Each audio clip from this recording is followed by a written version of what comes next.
Good afternoon, you're listening to Radyo Kapwa, where all Filipinos are Filipino enough. You're listening to CKUT 90.3 FM. Magandang hapon! Nakikinig po kayo sa Radyo Kapwa, where all Filipinos are Filipino enough on CKUT 90.3 FM. I'm joined in studio by Veronica Bertiz, Desiree Ruiz, and Laura Kaluya, our wonderful sound engineer. We're going to have the honor and privilege of interviewing Jacky Stol today, who is a PhD in social work, just on the cusp of finishing their program. So really excited to get into that. But as usual, we always start with a little icebreaker just to kind of warm up, get those conversation juices flowing. And today is another food icebreaker. I know we kind of jump to different things, but Filipinos love their food. And I think just also because of the winter weather, that's like, I'm the one who came up with this icebreaker today. And it's just like the winter weather craving all these warm foods. It's funny how we're from islands, but how it translated so well to be Canadian diaspora with things like sinigang and bulalo. And my icebreaker question today is, what are your favorite either lugaw or arroz caldo toppings? And what inspired this icebreaker question was I feel so bad because I'm blanking at the restaurant name, but when I find it, I will definitely share. I think it's called Lugawan sa Tejeros, but I'm not sure. But there's this place in the Philippines that only serves lugaw 24/7, and I think they have like something like 100 different toppings. So I thought that was really cool. So what are your favorite lugaw or arroz caldo toppings? And for those who don't know, lugaw arroz caldo is kind of the Filipino version of congee. So it's like a glutinous rice porridge dish that's usually cooked with like chicken and ginger, and it's just like a really beautiful hearty meal that warms your insides. So I cannot have lugaw without that like crispy garlic. So it's like little pieces of garlic that are fried, but fried to the point that they're almost burnt. So it makes it like really, really crunchy. I do not typically like burnt food. I know some folks like the taste of burnt, but the burnt garlic with definitely some sort of scallions or green onions, if that is not on top of my lugaw, I am definitely upset. And I'm definitely a patis girl. So patis, some sort of like calamansi, lime. I'm always the one who any Filipino meal, I'm always like, kulang ng patis. Kulang ng patis. I I'm the love one who's that. always Thank you looking for sharing. patis. Hi, How everyone. about This you is guys? Desiree. So I grew up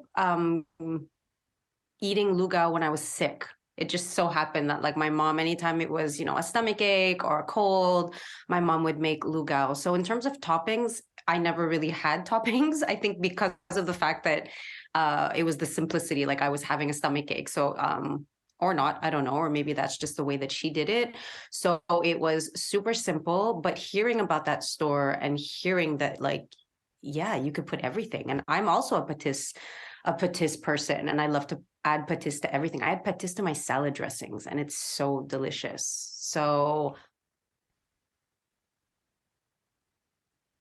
yeah, well, basically for folks who don't know, like I think traditional cuisine everywhere has salt, but because Philippines are islands, is we also salt with different types of seafood. So it's like patis is basically fish sauce, so salty, and we use that to salt our food. We also have bagoong, which is like a shrimp paste, and it's something we use to salt. Like I know you hear shrimp paste and you feel like that sounds a little funny, but these are the different ingredients that we use to salt. So lugaw and toppings. The first thing I saw the icebreaker earlier, I'm just like, oh yeah, chicharon. Chicharon is like the it just goes and then you can choose which type of chicharon, right? You just want like the fatty version or you want to add more meat in it. That's my go-to toppings for lugaw. But the way I make my lugaw is the same thing. Like whenever you're sick, it's just a good way to have lugaw to just make yourself feel better. And it just like it reminds you, it just triggers a lot of memories of like comfort when we were younger. And now that it's cold, we're like in the middle of winter. it's something that we always crave. Like I actually have lugaw in my fridge right now. I make it en masse, and like every time you just want to feel warm and like hearty meal, warm it up. But one thing that I do with my lugaw is I add so much ginger. I think that's a personal preference for me, which also like my partner also loves it because he just gives it like and it wakes you up. And if it's really cold, it warms you up too. It's now that I actually start adding more patis with my food because I thought it was like a little bit intimidating. And the smell too. It's not you gotta be used to that smell. And I remember I feel a little bit more conscious when I brought it as baon during my internship, and you smelled the patis, and I'm just like, that's why people might not be like, aware of this type of smell, and they might think like someone brought something that is like not the most appetizing. But I'm just like, deal with it. I'm having good food with this. So Whatever, they're missing out. yeah, exactly. So I'm like, It's true. this is our everyday food. Rice is life. Hi, this is Laura. In my favorite toppings on an arroz caldo are the chicharron. Sounds really good. I've never tried that, but I will for sure. But mostly, I'm the person who takes all the hard-boiled eggs. Like there's if there's arroz caldo with hard-boiled eggs in it, there will be one left for you. I will take all hard-boiled eggs out and eat it. Yeah, so it's the hard-boiled eggs and the green onions. Those I have to have on my arroz caldo.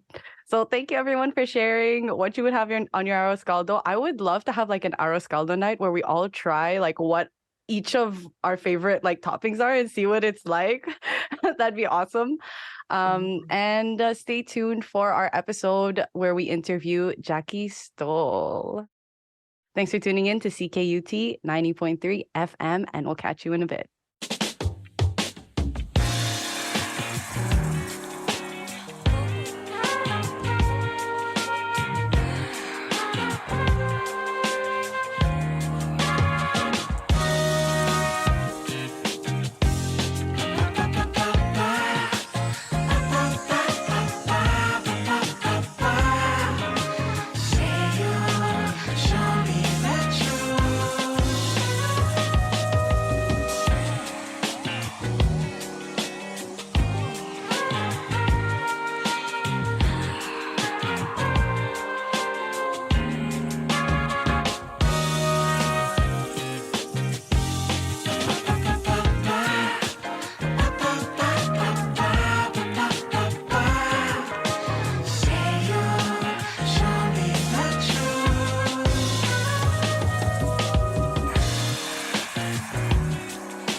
Welcome back to Radio Kapwa on CKUT 90.3 FM. This is Justin, live sound engineer and artist. That was Mind Sign, or Ringo Ancheta, with music from his 2021 album Rare Pleasure, which unites a community of artists across different yet connected genres such as R&B, jazz, and beat making. Up next, we have John Marvin with the news from the Philippines. Sit tight. Magandang hapon sa inyong lahat. Good afternoon, everyone. My name is John Marvin Reyes. I am a youth leader and a community organizer here bringing you important news back home in the Philippines. The article is from Rappler with the title, Philippines to offer value-added tax or VAT refund to foreign tourists by 2024. The plan is to allow foreigners to get a VAT refund on items they are taking out of the Philippines, similar to what many other countries offer. President Ferdinand Marcos Jr. has approved a value-added tax, once again VAT, refund program for foreign tourists by 2024 to attract more visitors, the Presidential Communications Office, or the PCO, said on Sunday, January 29th. The government collects a 12% VAT on goods consumed within the Southeast Asian country. The plan is to allow foreigners to get a VAT refund on items they are taking out of the Philippines, similar to what many other countries offer. The measure is among the proposals of a private sector advisory council presented to Marcos recently to boost the tourism industry, including improving airport infrastructure and operations and promoting tourism investments, the PCO said in a statement. Marcos has also approved the launch of an online visa this year for Chinese, Indian, South Korean, and Japanese tourists, it said. The Philippines recorded 2.65 million international visitors last year, who brought in an estimated 3.68 billion in revenue, exceeding its 2022 target of 1.7 million tourists, according to the Department of Tourism. Last year's total comprised of 2.02 million foreign nationals and 628,445 Filipinos based abroad, which compared with only 163,879 tourists recorded in 2021 and was still significantly lower than pre-pandemic annual level of 8.26 million. The government aims to boost visitor arrivals this year to 4.8 million tourists. The article was published on January 29, 2023. Thank you so much for listening. Maraming salamat sa pakikinig. Once again, this is John Marvin Reyes, delivering you Philippine news from abroad.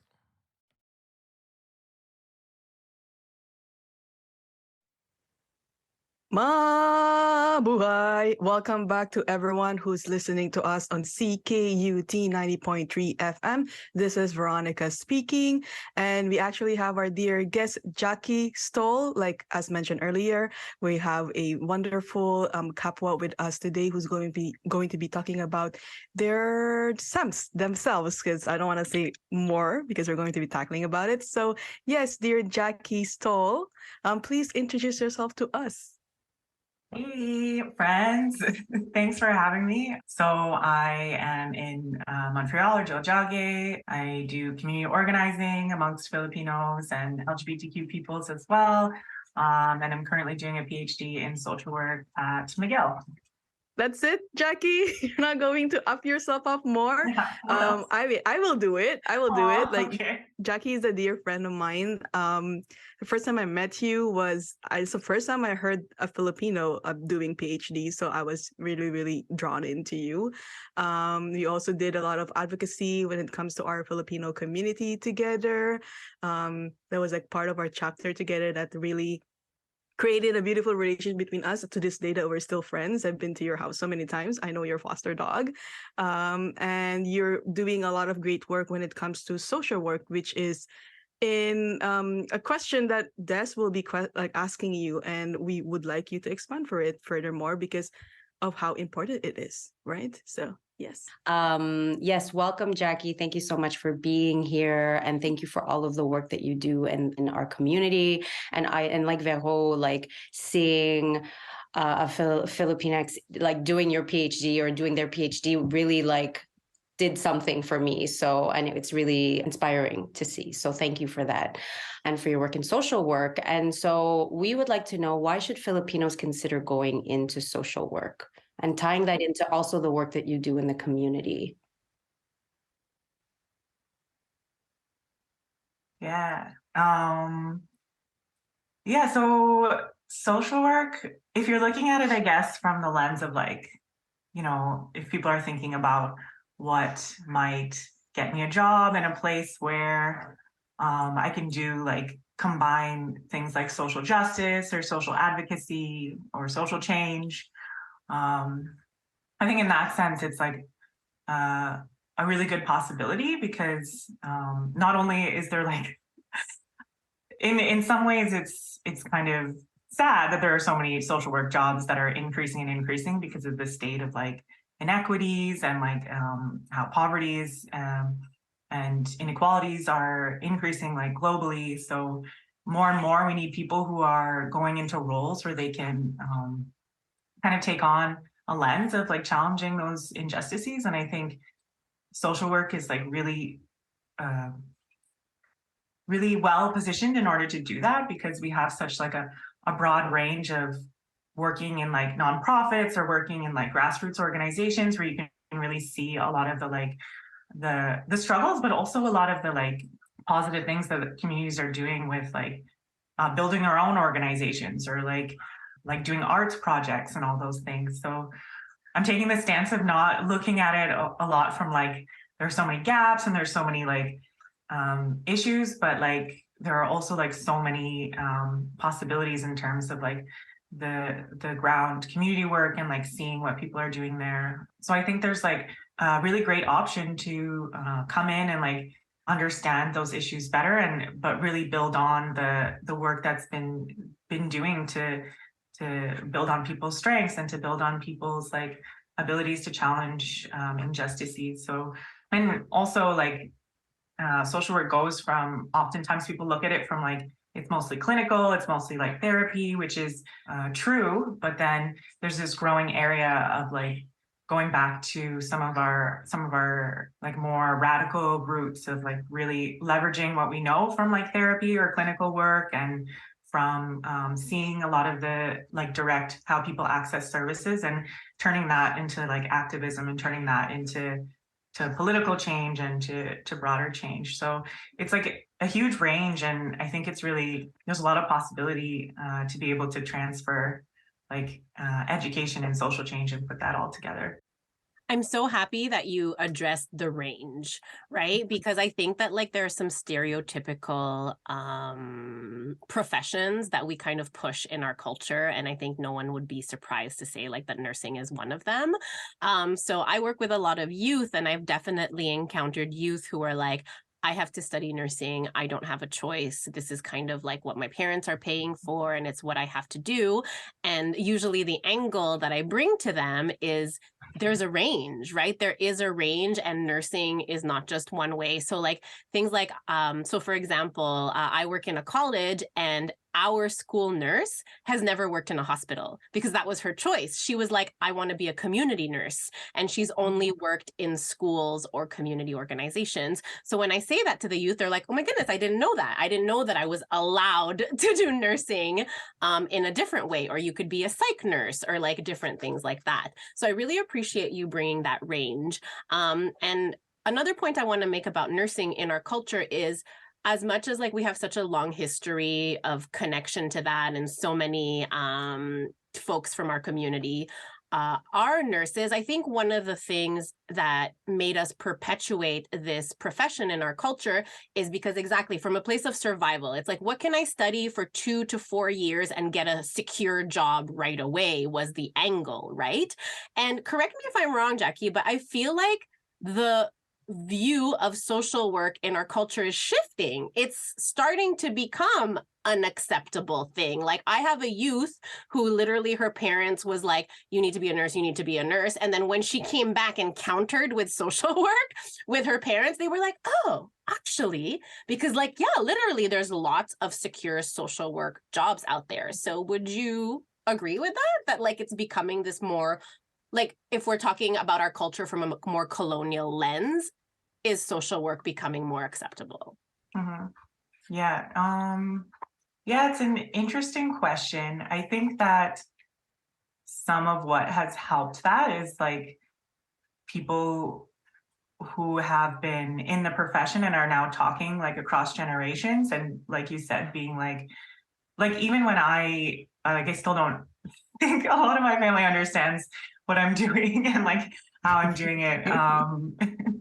And I also similarly was pushed like when I was younger to do the like nursing will give you a stable job, and which is understandable from like the survival mechanisms and like and access and things like that.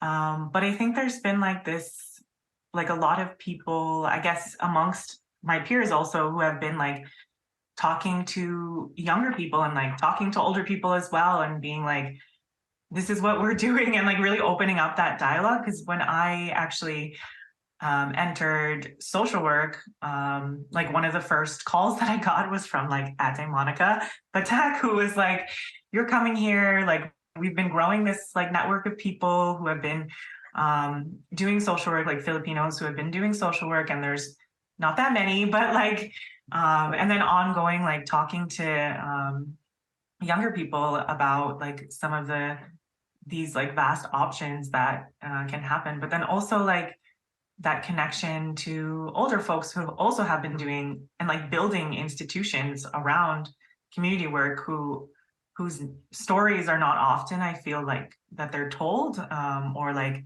told in like a positive light, like we're like changing the ways that we can like access services and things like that. I don't know if I could say like there's this like broader like shift generally, but I think like I've experienced like a lot more conversations, and like my mind around it was like really small. I didn't even consider social work when I was like doing undergrad. I was just like, I'm gonna leave my home and my sister's doing this, and I didn't have that like mentorship of support and like that there were more possibilities out there that could like make me fulfilled in different ways. Absolutely. And it's so nice to hear that there's more conversations, which leads to more openness, right? So I think this leads to a perfect follow-up question of like, in what ways did engaging and choosing to do a PhD in social work help you be more connected to your Filipino culture, but also to your queerness? Yeah. Oh, that's in there. You're like, I know. Yeah, so I guess like I could talk about what my project is. Yes, that was actually like, my way of asking you what your thesis is, because I have a lot of friends in graduate school, and I have always been told that when you like asking someone and I felt this too when I was doing my master's, asking someone what their thesis is when they're in graduate school is a microaggression. Like it's kind of like a joke, because folks are just like so stressed about putting this huge piece together. So it's like you're not really supposed to ask folks like what is their thesis and when are they going to finish? Because it's felt as like this really big microaggression. So that was my way of asking you. I love it. So, I mean, coming to the topic is, of course, natural in some ways because they do identify as like a queer woman. I actually like came out, I guess, later in life, but had some inklings when I was younger. So it was actually only like a few years before like deciding to do the PhD that I was like really open about it.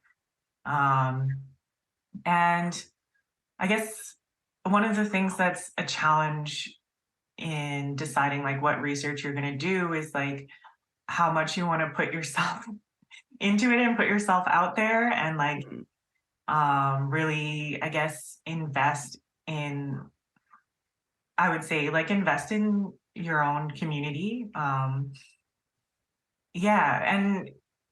this isn't to say that everyone, because I think there can also be this like pressure amongst people who may have certain identities to like research a certain topic. Like I know for sure, like there's been an emphasis on like, we're pulling you into something because you have this queer identity that's been in both in social work and also in academia, or like, why aren't you researching or talking more about like this certain topic because it relates to your identity? And it's like, we also do research in like so many different fields.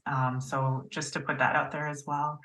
So I guess like I came to this decision because in like social movements, because I've been involved, as Vero mentioned earlier, in like migrant justice and like Filipino social movements, Filipino organizing, and a broad range related to migration as well. And even in social work itself, like LGBTQ stories and experiences and lives are often not like really not considered, and still I think today. And I think it's really been, I mean, I'm not that old, but at the same time, like even like 10 years ago, I was also involved in social services, and oftentimes there wasn't like an emphasis on LGBTQ stories or like lives, or there would be in a story only if like a queer person was in the room, which was especially in decision making, like not like super rare. So yeah, so and then there's like this other layer where a lot of like the stories about LGBTQ people and Filipinos can be like quite negative and quite like demeaning. And really wanted the research that I was doing, or the stories that I was sharing, to like really highlight like the power of LGBTQ peoples and of Filipinos. And that's how I kind of came to really wanting to focus on sharing their stories and resharing it like amongst queer and trans Filipinos in Montreal, particularly around like the community organizing, and how there's so many artists and how there's so many people like creating projects and like doing radio channels, and like really how we're challenging a lot of these like big narratives that say that there's like a specific normative gender or sexuality that really excludes a lot of people. So yeah, I really just wanted to build on that power. And so now I'm in the process of like figuring out how to write about it, because the stories are so precious. And there was also photography and like visual storytelling involved in my project through Photo Voice. So yeah, I really want this to be like a community, love to my community project, but also like showcasing, the power of who queer and trans Filipinos are. Beautiful. Yeah, thank you for doing that. It's so beautiful. Oh gosh, I don't know if I need to learn to like compress that story more. No, it was perfect. I just wanted to, Fran, sorry to cut you on, but I just wanted to add it at the fact that Laura and I are actually participants to your study as well last summer of 2020. And I would say it was like almost like a spiritual awakening, the way you curated your workshop. There were a lot of vulnerability, but also like more love. Actually, I ended up meeting with other queer Filipinx in Montreal, whom, come out wherever you are. And I can just feel that we're so ready to create and build our Filipino community, to the point where we had like an impromptu group chat that it's still like more or less active. Like talk about here and there about us being Filipino and us being queer and like that intersection. And I just wanted to say this like big thanks to you. Big thanks to putting our voices in an academic setting. That way like our parents cannot say, "Oh, abnormal ka." No, it's not. No, we're not. Our voice is literally out there, so you are key to so many things. You use your position to uplift our voices. So I just wanted to say that to you, that your effort is, we can see your effort, we can see your love for our community. And so we ask this question to everyone else in our Radyo Kapwa. What does Kapwa mean to you? I think like you touch it so many times, but we wanted to hear you. We wanted to hear it from you. Yeah. I think it's like I'm just like reflecting again on what it means. Every time I'm like with new people and we have new conversations, it's almost like it like grows or like becomes like, you know, different or intense in different ways. And I think that's something about it too, that it's like constantly evolving, like just like any sort of like, and that's a queer way of looking at things too, is that we're like changing and shifting. Because even in this conversation, I'm just like, yeah, it's just like building on each other's like power and each other's like looking at each other as like whole beings and like really challenging some of those like things that are like fragment us or compartmentalize us, and really like supporting each other in holistic ways, I think is like really precious. And that's something that I also really wanted to do in those workshops, like really challenge the ways that academia looks at people as like like subjects or specimens or whatever, but like really just like, yeah, our ability to connect on like many different levels with each other and support each other in that way. Yeah, which I don't know, like I say it's the process because yeah, it's like really tough because there's a lot of emotions involved and vulnerability and like deciding to connect with others and support them unconditionally is like really challenging, but I think it's like really valuable as well. So yeah, those are some of the ways that I look at it. And yeah, it's almost like I'm not often good at speaking about a spiritual connection, but I would say it's like in that realm that's hard sometimes to like put into words. And speaking of spiritual connection, we connect with each other in our culture by food. And we completely forgot to ask you the icebreaker question, which is, what are your favorite lugaw / arroz caldo toppings, to end this conversation on a food note, since it's lunchtime? Oh man, now I'm hungry. And also, thank you for bringing all that food. Every time we had a Queer Kuwentuhan meeting, I dream about all those meals. We're very well fed, and Yeah. it's also coming from a Filipino restaurant nearby Called Morena. Oh, it's just a completely full circle way of you providing the workshop. I've never had that type of workshop. You know, we're not called subject 1, subject 2, subject 3, like my name is Veronica, right? So again, it's like such a humanizing way of trying to amplify our stories, our voices. So again, like Jacky, I sent this to you in a private message before, but I'm just going to say it out loud on the record that like you're doing a lot of great work for our community. Thank you for being you. And so, yes, what is your favorite topping? Actually, it's really nice to hear that, because the PhD can be like a really big solo project, and you only hear like sometimes like what impact you're having. So it means a lot to me that you're saying that. Is this you could also put like little fried onions on it? What are the fried onions called? Is there a better word for it than fried onions? Like the crispy ones? Yes. Yeah, I don't know what they're called, but crispy fried onions. I mean, give me some for sure. Yeah. Mostly because I'm just like thinking about fried things right now and what I'm going to eat for lunch. We all said fried things, so yeah. Well, it's also to balance out like the textures, right? Because the lugaw is like a very mushy, oatmeal-y texture. So it's really nice to mix it with crunchy things. So thank you for sharing that. I'm like totally cheating and squeezing in one last question because, you know, like the work you do is so powerful and impactful. And I know you don't get to hear it a lot, but like I work in a college and I work with a lot of youth. And one question that we ask everyone who comes on the show is like, in what ways have you been told that you weren't Filipino enough? But I think that you've already answered that in the sense that this is a huge queer Filipinx struggle, right? Of being told that like, if you're queer, well, you're absolutely not Filipino. And I'm thinking in particular of like youth that I've supported throughout their journeys of just like coming out to their parents. And sometimes it's been really beautiful and really been great and supportive.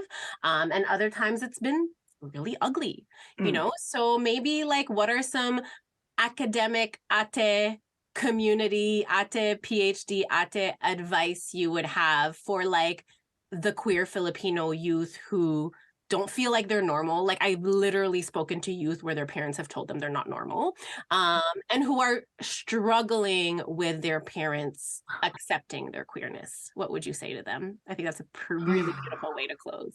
Wow. Actually, like, I think I'm gonna echo also what I've heard like Veronica say in like past times when in our discussions, where it's like we're here for you and we'll be here. And oh my God, I'm gonna get emotional now. But like, Okay. that there's like, yeah, a group of people who love you and support you, and like, and when you're ready, we're gonna like pick you up and go on the journey with you. So it's kind of like just recognizing that, yeah, you are really loved. And yeah, and then I know it can be hard to kind of find, I guess, like a group of people who really like accept you and like see all those parts of you, but it's definitely possible. And I think the project that we're doing, like the Queer Kuwentuhan project, shows that if we can get those stories out there, then people can see that like, yeah, they have all these people who are also like building together and like accepting each other, and hopefully we can get enough people and enough stories out there that then we can like bring more people in and show them that they are loved, and hopefully that is some sort of ripple effect to like other parts of the community who may not see it yet. So yeah. Amazing. Thank you so much. That's such a beautiful way to end it. Thank you for sharing your expertise, your knowledge, your tears, your vulnerability. We really appreciate you. And if you are a queer Filipinx youth struggling out there, you have community whenever you're ready. And you know what? It gets better. It gets better. Seek out your people, seek out the people who love you and see you. Thank you so much for coming again, Jacky. We love you, and we love all our queer Filipinx family. Thank you. Love you all. Many, many thanks for tuning in with Radio Kapwa. Up next, as per usual, we have some more tunes. Hikes with their song Beauty Again. After that, we have So Slow by Freestyle. And then we have Jika Marie with Lutang. Enjoy.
Let's take it slow, so slow.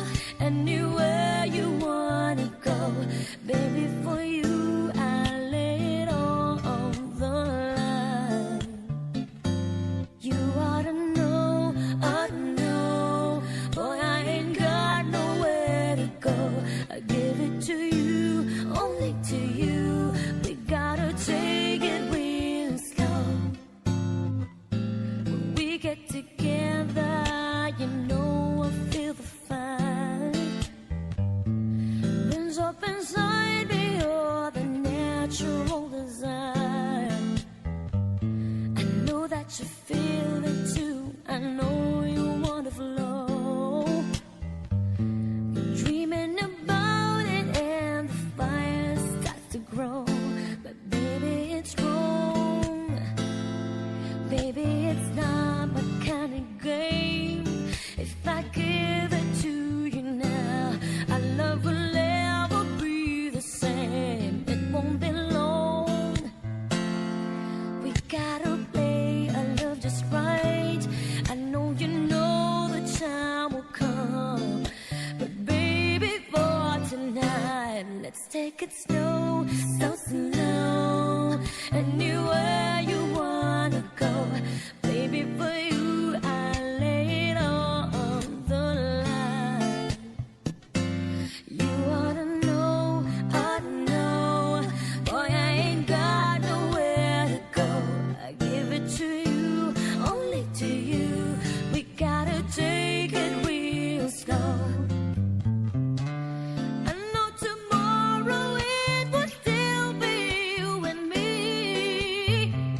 I'm saving it all for you especially. Trust in me, baby, when I say this to you. If we wait a little longer, our love will be forever true. Let's take it slow, so slow.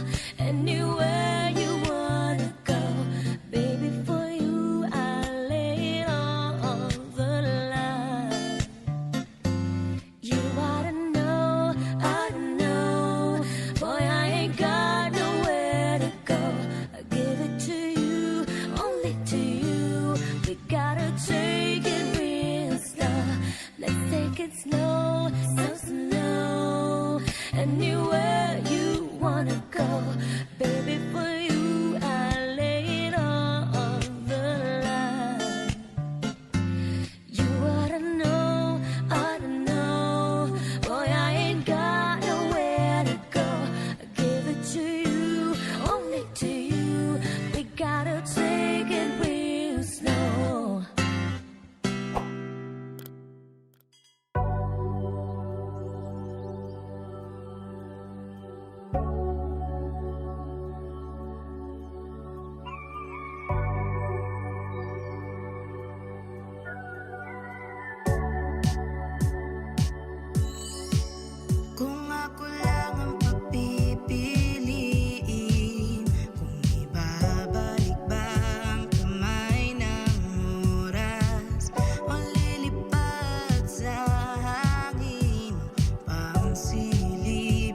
bata, palaging ginigipit ang sarili.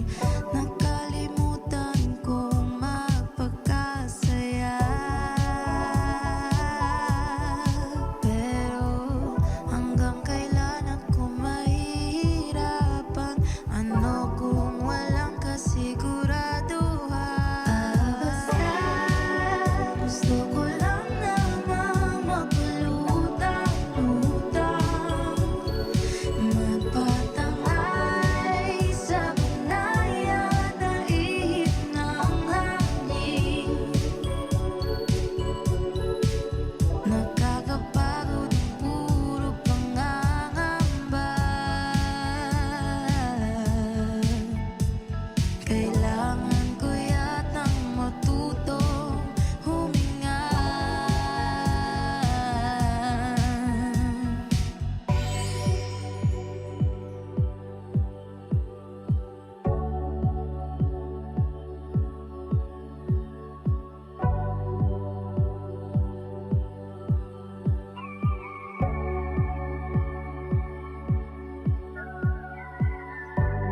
Ano naman kung walang kasiguraduhan?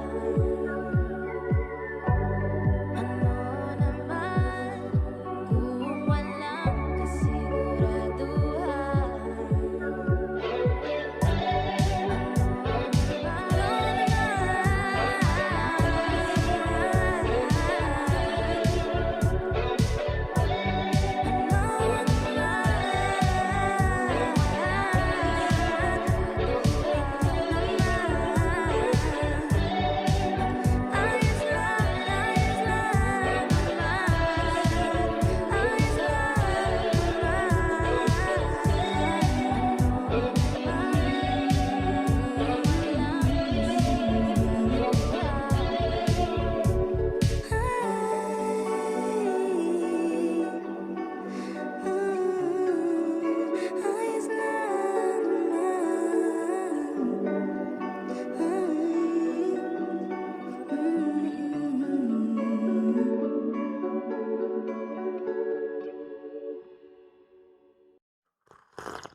I just feel like I'm waking up from the best dream with that tune. The birds at the end, the ambience just fills me with so much nostalgia. Speaking of which, firstly, our monthly Kapwa Walk is back from the holiday break. On Saturday, February 4th from 10 a.m. to 12 p.m., Centre Kapwa will be exploring Point Saint-Charles area of Montreal. And just like last time, we'll be having champorado courtesy of Dre's Pies. So meet up at Metro Charlevoix. And what is Kapwa Walk anyways? It's a monthly meetup for Filipinx to explore, connect, and move together for our mental health. If that sounds like your cup of tea, just check out our Instagram bio and don't forget to sign up on Eventbrite. That pretty much wraps up our time together for this week. Thank you for joining us. Thank you, Jacky Stol, PhD candidate in social work and community advocate, and much more. Thank you to our listeners, Radyo Kapwa, CKUT 90.3 FM. This is Justin saying take care. Mabuhay. See you guys next week.